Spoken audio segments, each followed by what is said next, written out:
Are you ready to dive into a new career path with us today?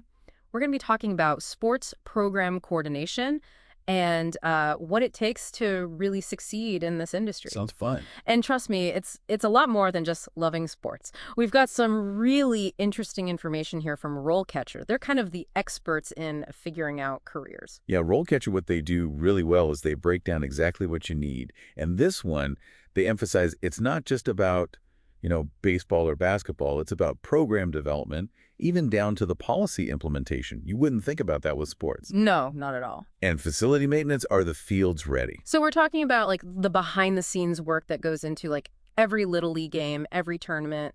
Exactly. Like, Yeah. imagine if we're talking about a program, maybe it's a whole bunch of different sports or something. You've got to manage the budget for that, the schedule, who's playing when, where, and all the different people involved. You're drafting proposals, talking to coaches, vendors for the equipment, maybe even, like you said, going out there and checking the fields. Wow, so you're like running around, you have to be organized. It sounds really hard to multitask like that. Yeah, that's a big part of why people find this job both challenging and rewarding at the same time. RoleCatcher mentions that, yeah, you're going to be working some long, irregular hours, maybe nights and weekends. Got to stay on budget, deal with unexpected problems. It's not for everyone. Definitely not. So I guess the question is like who thrives in this kind of environment? Is it just people who are like super passionate about sports? Passion's definitely part of it, but you got to have more, right? You need those organizational skills. You got to be a leader, and you have to really want to make a difference. RoleCatcher talks about how important communication is, like talking to parents who are angry, kids who are upset, coaches, administrators. You're the go-between. So it's more than just like working in the sports world. It's you're supporting the whole thing. You're making it run. And one of the big things they emphasize is how much technology is changing things. Yeah, it's not just like, clipboards and a whistle anymore, right? What kind of tech are we even talking about for this? Well, think about it. Data analysis, it's huge now, right? Tracking how athletes are doing, are the training programs working, or even just getting the word out there, digital marketing to reach more people. A lot of program coordinators are using like fancy software now for signing people up, scheduling games, even analyzing those athletes' performance, like we said. Wow. So someone coming into this field, they need to be pretty tech savvy on top of everything else. For sure. Yeah. You have to be willing to learn new systems all the time because it changes so fast. RoleCatcher really highlights that to stand out, you got to stay ahead of the tech curve. It's a lot to handle, but it does sound exciting. I mean, to be on the forefront of like how sports is evolving. But what about the career itself? Can you like move up, or are you stuck coordinating the same program forever? That's where it gets interesting. RoleCatcher, they have a whole career path laid out, starting from assistant all the way to like senior management. Okay, so break that down for me. What are the actual stages? All right, so they have four main ones. Sports program assistant, you're just starting out learning the ropes. Then you've got sports program coordinator that's handling the day-to-day. Above that is sports program manager. You're in charge of maybe multiple programs now, thinking about strategy. And at the very top, it's senior sports program manager. You're basically running the show. Okay, so you're basically leveling up with each stage, taking on more responsibility. Exactly. So what's it like at the very top? What does a senior sports program manager actually do? That's when you're thinking big picture. You're setting the vision for the whole program, making those strategic decisions, finding the money and sponsors to keep everything going. Wow, that's a big jump from like booking fields. So to get to that senior level, do you need like a doctorate or something? That's interesting you mentioned that. RoleCatcher actually has a whole section on the qualifications for each stage. And while no, you don't need a doctorate, could it help?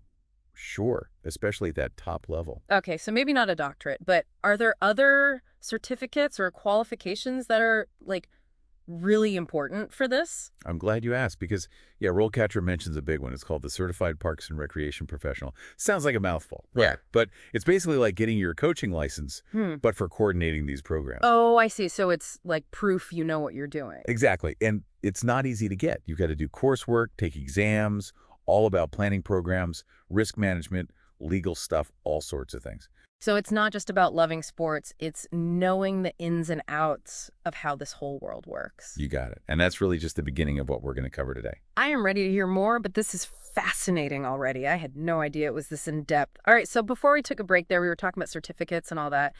But RoleCatcher, they bring up this whole other side of things, which is like using AI, using technology to actually get a job in this field. It's pretty wild, actually. Yeah, it's like, it kind of feels futuristic to me. It is cutting edge. So they have these tools, they're AI powered, and they're supposed to give you an edge because, let's face it, it's competitive out there. Oh, for sure. So, like, how does AI even help you get hired? Walk me through this. Okay, so one of the coolest things is this resume tool they have. You upload your resume, right, the one you've been using, and their AI, it analyzes it, but not just in a vacuum. It compares it to actual job descriptions for sports program coordinator jobs, the ones you're interested in. Yeah. So it's like having a resume writer who knows exactly what those employers are looking for. Exactly. Like it'll tell you, hey, you've got this experience with this scheduling software, but you didn't put it on here. And employers want to see that. That's so helpful. I know I've spent hours trying to like tailor my resume for different jobs, and it's so hard to know what to emphasize. Right. It's a time suck. Yeah. But this AI, it takes the guesswork out. It uses all this data to optimize your resume for that specific job. It's like, okay, it's not just about having the skills, it's about showing them the right way. 100%. And it gets even better. RoleCatcher can analyze job descriptions, like deeper, Yeah. you know what I mean? It finds those hidden requirements. Hidden requirements, what's that? Like things they don't actually say they want. But Yeah, exactly. yeah. So say it says you need budget management experience. Well, a hidden requirement might be that they use this specific software for their budgets. Or if they say teamwork's important, maybe they're looking for someone who's led a team before, even if it wasn't a formal job, volunteering, stuff like that. Okay, but how does their AI know this? Can it read minds? Not yet, at least. But it's analyzed so many job descriptions, it starts to see patterns. Like these requirements usually mean they also want this, that kind of thing. So it's using data to give you like an inside scoop. Yep, and get this, it can help you prep for interviews too. All right, you're blowing my mind here. How does AI help with interviews? So they have this feature where you can practice answering interview questions, the typical ones you'd get for these roles, and the AI gives you feedback. Like a personal coach. Right. It'll tell you if your answers are clear, are you getting to the point? Are you even answering the question they asked? And if you use video, it can even analyze your tone of voice, your body language, all that. Okay, that's both amazing and terrifying. It's like it's reading between the lines or something. It is. It's looking for those little things that could make or break you in an interview. So basically, technology is changing the whole game when it comes to finding a job these days. Completely. And it's not just about making it faster or whatever. It's about using data to help people actually put their best foot forward.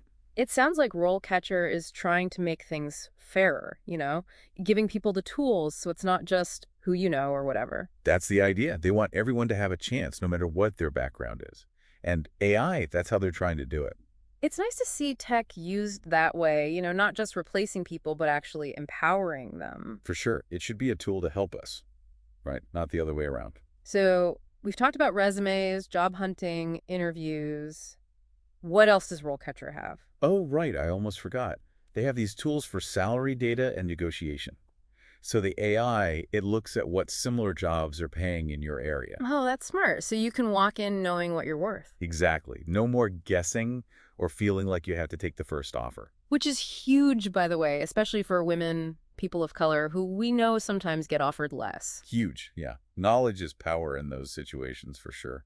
So RoleCatcher is basically like personalizing every step of getting a job from start to finish. That's a great way to put it. It's making it more efficient, but also, like we said, fairer. Honestly, it's kind of amazing to see how far AI's come. Who knew it could do all this stuff? Especially for a field like sports, you wouldn't think of it. Right. And this is just the beginning. It's only going to get more high-tech. Okay, so for those listening who are like feeling a little overwhelmed, right? All this tech, AI, it's a lot. What are the big things to remember? The biggest one. Tech is your friend, not the enemy. It's supposed to help you, not replace you.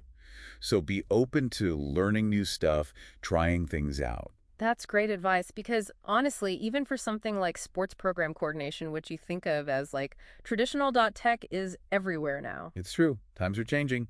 and fast. RoleCatcher seems like they're really ahead of the curve with all of this, using AI in such a smart way. Yeah, it's pretty impressive to see. This has been so eye-opening. We've covered so much, from like actually doing the job day to day to now this whole AI side. It's fascinating. Right. Before we get too off track, though, I do want to come back to like the actual work itself. Yeah, let's talk more about that. Okay, so we've talked about the skills you need, the tech involved, even how to get hired.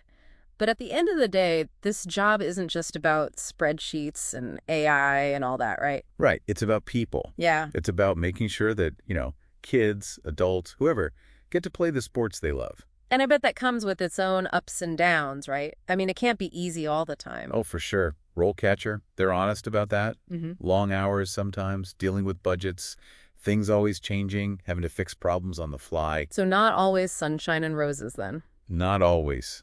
Some days you're dealing with upset parents, or the equipment breaks, or it's pouring rain on game day. Uh-huh. It takes a certain kind of person to handle that, someone who's patient, who can roll with the punches, and of course, they had to love sports. But I'm guessing those tough days make the good ones even better. Totally. RoleCatcher talks about how rewarding it is when you see the program you built actually working. Yeah. Like a kid scores their first goal, or the whole community comes out to support their team. Those moments, that's what makes it all worth it. That's awesome, to be a part of something that brings people so much joy. Yeah, and it's not just about the players either. You're working with coaches, volunteers, everyone. It's a real team effort. It seems like that sense of community, that's a big part of it. Definitely. And I think that's why a lot of people are drawn to this career, Yeah. You're not just clocking in and out. You're part of something bigger. So, as we wrap things up here, what's like the one piece of advice you'd give to someone who's thinking about this, about being a sports program coordinator? I'd say if you're passionate about sports, if you like organizing things, if you like being a leader, and you really want to make a difference, then go for it. It's not going to be easy, but the rewards, they're huge. Love it. It's not just a job, it's like a calling almost. Yeah, exactly. And who knows, maybe someone listening right now, this is the push they needed to go for it. That would be incredible. If even one person's inspired by this, then I feel like we did something good. I agree. It's been really fun talking about this with you. Same here. And for everyone listening, thank you so much for joining us on this deep dive into sports program coordination. We hope you learned something new, and who knows, maybe you found your next career. See you next time.